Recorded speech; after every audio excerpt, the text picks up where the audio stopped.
as you remember, our friends at the Washington Post, apparently they were deathly afraid of everyone having health care. Apparently they're deathly afraid of everyone having health care in America. Apparently they're deathly afraid of people having access to education. Apparently they're deathly afraid of stronger labor unions, higher taxes on the wealthy, meaning them, and they're deathly afraid of basically this country doing what most other countries do. Because most people who write for the Washington Post or the New York Times or any of these places are fairly wealthy elitists who go to cocktail parties and think the most important thing going on is Trump's fights with Omarosa and Russian trolls and stupidity like that. Erica, $5 from California. Thank you, Erica. I appreciate that. Reminding you folks, this is a super chat, so every amount counts. Every contribution counts. And right now, I'm not even making enough for my rent if I'm keeping it real. So help me live and eat. It's always enjoyable to do both. So the Washington Post and now Politico are basically alternating hit pieces on Bernie Sanders. And when they're done with the Bernie Sanders hit pieces, then they go at Alexandria Ocasio-Cortez and any real progressives, really, because they can't stand progressives. Because the Washington Post, Politico, they're all part of the same club with MSNBC and CNN and all these elitists, jerk-offs. That's what they are. They are so out of touch with what real people are going through. And I promise you, if a Washington Post columnist or a Washington Post reporter came with me to where I go and spoke with the people that I speak with, if they have a heart, they might think differently. But the Washington Post, because they'll never, ever, ever report accurately on the progressive movement or Bernie Sanders. Washington Post, this time it's not 16 stories, just one, but their editorial board apparently thinks we can't have Medicare for all. And Bernie Sanders' Medicare for all policy, pie in the sky. Are you shocked? And by the way, I did reports last week on Politico going after Bernie. They had two stories in one day declaring socialism dead and Bernie Sanders' movement dead because every candidate Bernie endorsed didn't win. But now it's just a continuation, and this is before Bernie even announces if he's running or not. We don't know if he's going to run or not. So here we go. Headline: the cosmically huge if. The cosmically huge if of Medicare for all. Wow, I can't wait for this. Cosmically huge if. And this is from the editorial board. So editorial board means all the bigwigs in one room at the Washington Post. This is where candidates go to interview. They go in front of the editorial board at the Washington Post, the New York Times. So this is basically collectively the Washington Post position on Medicare for all. Not one writer or commentator or reporter, the institution. They start, imagine a world in which the rosy assumptions Senator Bernie Sanders makes on behalf of his Medicare for all health care plan turn out to be true. That is what Charles Blahouse, a professor at George Mason University's libertarian-leaning Mercatus Center, did in a paper released last month. He found that the government would expand massively by a whopping $32.6 trillion over 10 years, gobbling up an additional 12.7% of gross domestic product by 2031. If everything went perfectly, millions more people would be covered and receive generous benefits. Oh, how generous to give people health care over that decade, while the country as a whole would save $2 trillion in total health care costs when reductions in private health care spending are taken into account. But that is a cosmically huge if. Cosmically huge if. So right there, before I keep reading, let's go to the narrative that they're framing. They're not talking about what other countries have or how other countries do it or the amount of money we spend in other areas like the wars we spend money on or the deregulation or the tax cuts for corporate America or the subsidies or name your pick. None of that. And none of those.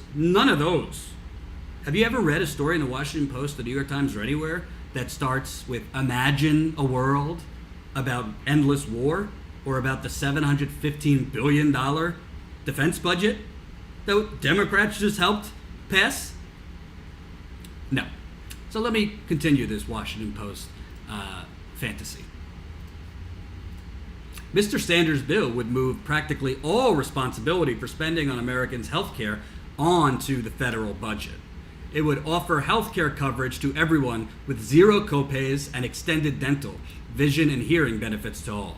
The Vermont senator would then impose extreme cost cutting on doctors and hospitals to make the numbers add up, requiring providers to accept Medicare payment rates for their services. Medicare hospital payment rates currently run at about 60% of private insurance rates. Mr. Blahouse notes that the hospitals make up losses on Medicare patients by charging private insurance companies far more.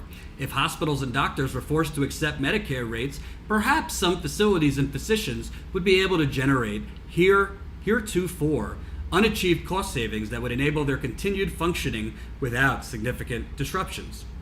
However, at least some undoubtedly would not, thereby reducing the supply of services at the same time the plan sharply increases healthcare demand. Oh my God. Oh my God. An analysis of an earlier version of Mr. Sanders' Medicare for All plan from the Urban Institute, a nonpartisan think tank, concluded that provider payment rates would have to be substantially higher, significantly raising the national health spending tab. Even then, care shortages would result. For his part, Mr. Blahouse estimates an additional $5.4 trillion in spending if rates are more realistic. That would erase the $2 trillion in savings he projected under the rosiest scenario. Mr. Sanders frequently points to European single-payer program that provides health care to all and spend less per person than the U.S. health system. But these programs have mainly been successful in restraining growth in health care costs, not splashing spending. The Europeans have not found some secret formula to cut healthcare spending from existing levels, which is the keystone of Mr. Sanders' plan. No, that's not true, because I was just in Europe last year, in Germany, and I talked to many people there, as well as experts in healthcare, and that's not true. Healthcare costs are lower, and more people get healthcare. And guess what? Here's this shocking concept. I don't know if you guys know this. Tell me what you think. But when more people have access to health care, when more people could go for preventative care, when's the last time you went for preventative care? When more people can get mammograms, or if you're a man, prostate, whatever, generally speaking, wait for it, less people need health care. Less people need to go to the doctor. Less people need medication. Oh my God, what a thought. What a thought. And it's the same nonsense argument they make against free public college. Because Bernie Sanders, his government plan, isn't saying if you don't want government health care, if you think you're going to have to wait too long, if you think you're going to have inadequate coverage, whatever, it's not going to abolish private health insurance. You could still go to a private doctor if you would like. If you're a doctor watching, you could still practice. But I'm sorry, I have something that they're not going to like to hear. But if you are a doctor, yeah, you should be able to make a living. Of course, you went to expensive schools. You went for many years of your life. You sacrificed this and that. But health care should have been a right in the first place, not a method for you to get rich. Healthcare should not have as its underbelly profit and making sure doctors could be as rich as humanly possible. Because if doctors are as rich as humanly possible, in order for that to happen, we need to make sure that people don't have access to full care, and that we make healthcare as unaffordable and unaccessible as possible. But that's not a system that is humane. That's not a system that works for everyone. And by the way, Bernie Sanders' system, you would have more demand. It's not like doctors are going to go into the poorhouse. I know there's doctors in Israel, there's doctors in other countries that have universal health care that are doing quite well. Michael Cooper. Doctors here in Germany are doing just fine, by the way. But again, look at the priorities of the Washington Post. Look at the priorities of these editorial boards. Look at the priorities of these journalists. They're laser focused on how much it's going to cost. And Alexandria Ocasio made this point. Laser focused on how much it's going to cost to insure people and what that could do to other sectors of the economy. But it's a given. We don't talk about money when it comes to war. We don't talk about money when it comes to tax cuts. We don't talk about money when it comes to slashing healthcare programs, slashing education, slashing Meals on Wheels. We don't have editorial boards really writing about that, do you? Do you see that? We don't talk about why are we still spending hundreds of billions in Afghanistan? Why are we even in Afghanistan? Why are we spending money to help Saudi Arabia kill people in Yemen? Thank you, Chris Hayes, by the way, who did a nice 2-minute segment on MSNBC about that and got such praise for doing 2 minutes on MSNBC. Why are we spending money on these things? What about the $2 trillion permanent, by the way, unless it's repealed? Where are the editorials on how are we going to afford that? And by the way, they make all these assumptions in this Washington Post editorial piece. Like, why don't they ever imagine the fact that if more people have access to health care, the more people that have access to health care, especially preventative, we might have less costs for prescription drugs. There might even be, if people get healthier quicker, people, instead of leaning on pharmaceuticals and things like that, more holistic types of approaches. I don't know, call me radical, but I think if people have the ability to go see a doctor, send their kids to a doctor, not only for emergency care, but preventative care, get nutritional programs, get mental health programs, is very important. You want to talk about the mental health problems in America? Well, if I know, because I see a therapist, most good therapists these days aren't even taking insurance and cost a hell of a lot of money. More and more therapists are not taking insurance. I'm sure some of you have dealt with that if you seek mental health care. I got no shame. I've had a very tough year. So I've been seeing a therapist. It helps. But it's just unbelievable to me. And honestly, there needs to be a disclaimer.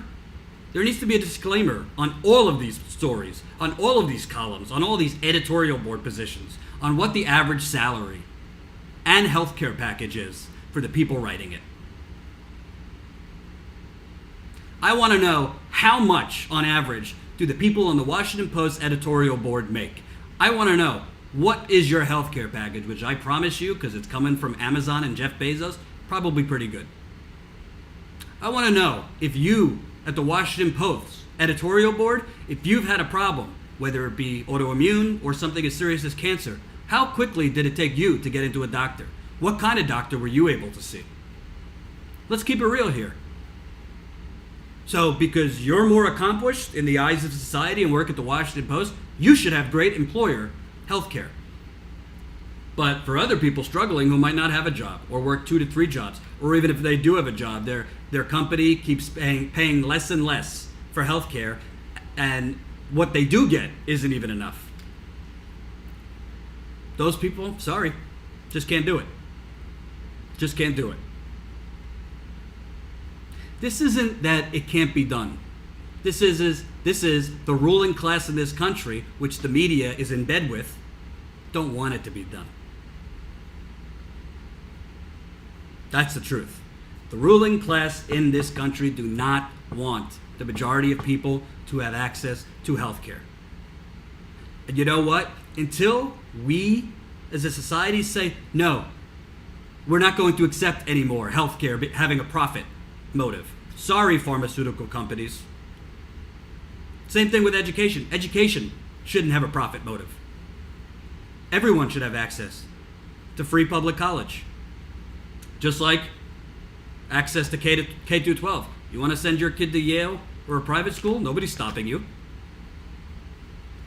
But because America is an oligarchy and our system is for the continuation of wealth funneling to the top, we're a socialist country already. It's just that the money is spread from the bottom to the top. And spread is a charitable definition of stolen. I always say this to people who say, oh, socialism. Wake up. We live in a socialist country. This is a socialist country. Only the money is being stolen from the middle and the bottom and being hoarded by the wealthy. And I'm sorry. I have a couple friends that are nurses and doctors, and they work very hard, and they work very hard to get to where they are. But I'm sorry. If it means you're going to make a little bit less, you shouldn't have got into healthcare only as your top priority. Money. Because I got news for you. The people who don't have access to healthcare, or do but barely enough, they work hard too. And their outcomes and results in life, they should have an equal chance that you have to getting care, no matter what their job title is, no matter how much money they make. Everybody should have a quality of care, because you either live in a humane society or you don't.